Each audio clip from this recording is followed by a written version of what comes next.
Yo, what's going on guys? Today I'm hoping you're going to enjoy this video, and today I'm actually going to make a video on how do I make my thumbnails, and I'm going to be going through a thumbnail that I'm about to make right now. I've just started to make it and I thought why not, this is the best opportunity for me to make a thumbnail and show you guys how I make it through Photoshop. Now I'm not actually a really good expert on Photoshop, I only know like the beginners sort of thing. If you guys have any tips or like actual like expert people, please do let me know down below in the comment section. Now I'm going to be using this thumbnail, and I would have used this thumbnail for yesterday's video I believe as well, because I talked about the pump shotgun. But let's just get straight into this actual video. Alright, so as you can see I have started to do my thumbnail, and this is kind of what it looks like, the behind the scenes of me doing my thumbnails, because I spend a really long time. And as you can see I have the pump shotgun. This is actually just a shotgun from the website. I just typed in a pump shotgun, and I usually do have it saved in my files. If we go over to my files, I've actually got all of these like saved here. As you can see I've just got a load of like PNG stuff, all of my 3D skins that I've made myself. All of these I have made myself. Some of them are just from like leaks and all of that stuff, and I've just got a load of stuff which I really like saved, like like Harley Quinn skins here. All of this stuff is here, like the lines as well, and all of the like other stuff is just a load which I've collected from the past like 3 years. I have it all in this file for me to ready to use for my whole like thumbnails. This is where all of the stuff goes in. So we are going to be starting off the pump shotgun. Now I'm going to be using the pump shotgun. As you can see I've got the text and that ready, and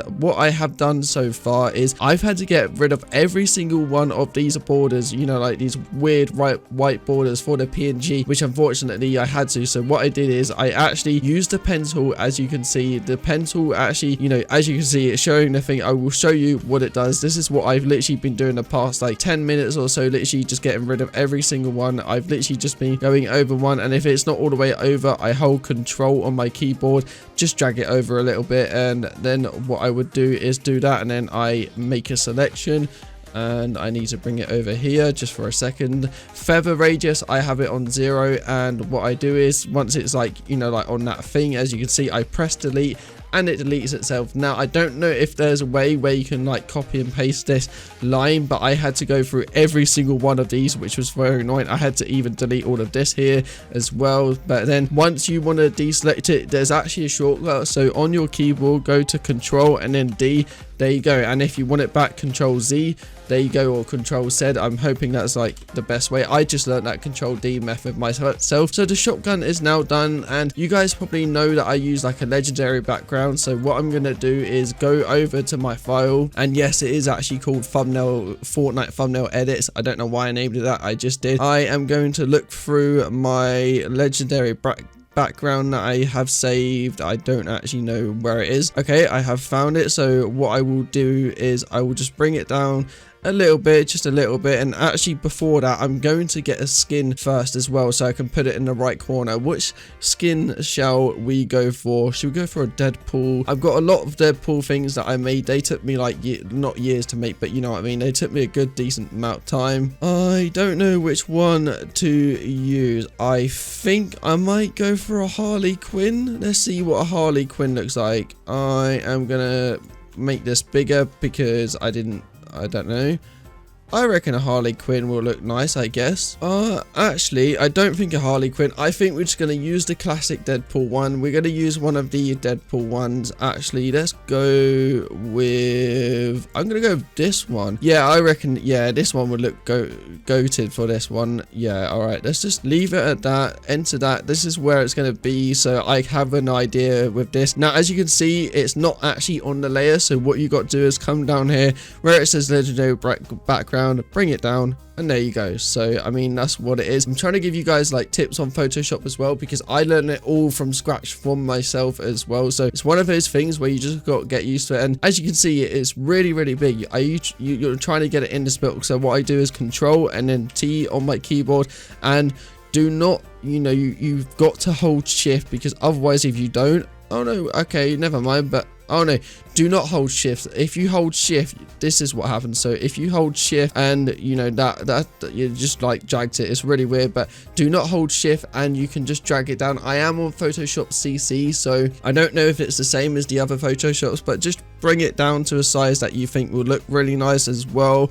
I'm gonna probably center it about there. I can press Alt, enter, that's what I was meant to do. And then, so this is a little bit too big, so I'm gonna go Control T, and then I'm gonna just bring it in a little bit, just keep on just doing all of this until it kind of looks right, if you know what I mean. You kind of got to just make it look right, I guess. I'm just going to do that, and then what I actually might do is just tilt it a little bit, maybe just so it's like not facing upwards, so it's kind of facing the character kind of thing. That's what I'm going to try and aim it for. What you can see is it's like not big, and how do I get it big? And obviously, so what I will do is I will actually, this one, as you can see, layer 2, it's already like hovered over the thing. So what I'll do is shift and then click on my mouse, which is left click. Now you can actually drag these together. Now as you can see, it's all fully dragged together, and if you didn't do that, one would be dragged together, and I'm pretty sure you guys know what I mean. So what you want to do is Control T and then like that. So now you can actually make it as big as you want. Remember, do not hold shift. If you hold shift, it will do that weird thing, as you can see, and you can just like release it like that. So I'm just gonna work out to see how big I want it really, because I know that's like my text is going to go on top. So, and don't forget, we got to get the clickbait arrow in there as well. I would say here for now it looks right. I am doing it on my other monitor, so it does look a little bit weird to me, but I might use the victory royale in the middle today. Actually, normally it's always on the left side, so I thought I might switch it up a little bit, maybe bring it down there. Now we're getting almost done, I would say, for my thumbnail as well. We just got to add in like the red stuff as well, so we're going to pick between the one that we want to use, and that is going to be the most clickbaity one, I guess. We're just going to go all the way down and just keep scrolling. Now I've actually got the one with the little arrow, red one logo. As you can see, I've got the little arrow thing, and I've got one with like no red arrow. I think on this one we're going to go with the obvious one. You know what, we're going to go with the other one because I feel like this text is too big, so we're just going to go to the other one.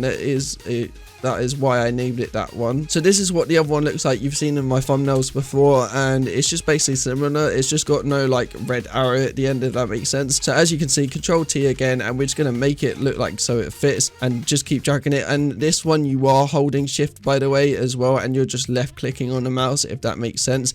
As you can see, I'm just trying to make it so it fits, and it's almost fitted. Just give me a second. We are trying to make it fit. All right, so I think it's fitted. Yeah, that looks fine. And as you can see, I've actually got an exclamation mark on my thing. It says using the pump, then I got an exclamation mark, and that is because if I double click on this, the layer style will bring up, and I'm just going to move it down here. So if we go to our drop shadow, it's actually, I'm going to set this to black. It's on my other screen because my Photoshop's always on there. As you can see, it's now black. Now if we go to my Guardian rail, it's so far it's that. I'm just going to click this, and that is the Guardian one. As you can see, it's just the Guardian, you know, like weird thing. And now that's how I get it like single. I always have to type the letter on its own. You probably thought that as well. Once again, if we hold shift on this and that, and as you can see, they are all now connected, which is really cool. So Control T, and then just make it a bit wider. I would do it over here, maybe a little bit wider. Okay, there we go. I would say this is looking good so far. We are almost done with my thumbnail, and another thing I'm going to add on my thumbnail is actually the white lines. I feel like this would look nicer with the thumbnail today. I've got like 3 white lines saved, I'm pretty sure, or 3 or 4, one of the other. Let me just find them. There we go. Yeah, I've got 3, so I've got like loads of white lines, you know, a few white lines, and a few. I think what we might go for is the second one. So let's click that, and as you can see, you don't really want it on the face or on here. So what I do is I go down here, I drag it, keep dragging it until it fits, and there we go. As you can see, it's just showing still, you can still see it. So our text is looking good, you know, like if you zoom all the way out, you can still pretty much see it. I mean, this is probably the zoomed out, yeah, that's like loads of zoomed out, but it's probably about here if you zoom out. So it's looking really good so far. I'm really happy about this. Now all we got to do pretty much is we're almost done. We've got to add the red arrow, and today's red arrow we are going to be using is one that I've been using a lot recently. I don't know why. I'm just really liking this red arrow one as well. It's just like some weird glowy effects. Now what you want to do is just flip it as well. You can just flip it like that. I'm just holding my mouse button, obviously like left click, and just not holding shift. Remember, do not hold shift. I'm just trying to make it in place, just like pointing at it. You just want to basically want the arrow to be pointing at it as well. And what I'm actually going to do, this is done. There's like this weird miss thing. I don't know why this is always there, but what I'm going to do is go over to the erase tool, click on it. It's going to come up with an error thing, so I'm just going to get rid of this really quick, and I don't know why it's like this. I'm just going to quickly get rid of it. Alright, you know what, I'm going to leave it like that, and then I'm going to go back to my erase tool real quick, and I'm just going to get rid of that. Okay, that looks way better as well. I did it too much then. If you always do much, just press Control Z and it will bring back like the stuff that you like want, if that makes sense. So we are practically done with my Photoshop. Now what you want to do is Control Shift and E, and that will bring it all together. You can like it will be locked basically. Now what I do, because as you can see it's not very bright, but if I go to my image, if I go to my adjustments and brightness and contrast, I'm going to bring it over here. I'm going to set mine to 35 and then the contrast to 10. As you can see, it's already much brighter, and I'm still not done. I'm going to go auto tune. You can shift Control L as well, and then I'm going to auto contrast as well, which is Alt Shift Control and L. And I'm going to test out the color. The color looks fine to me. Now if we zoom all the way out, see what I mean? Look how much brighter it is when you do that brightness as well, and I just really love it as well. So we are pretty much done with how much, you know, how I make my thumbnails. A lot of people are asking me like, how do I make my thumbnails and how do I do all of this and that? So I thought I would explain it, and hopefully this video was really interesting to you guys, and let me know what other videos you want me to do like this as well, like how I edit my videos maybe. Do let me know. So I'm gonna end today's video here then, guys. Please do leave a like, subscribe, turn on my notifications. I upload every single day, and I will see you in tomorrow's video. Peace.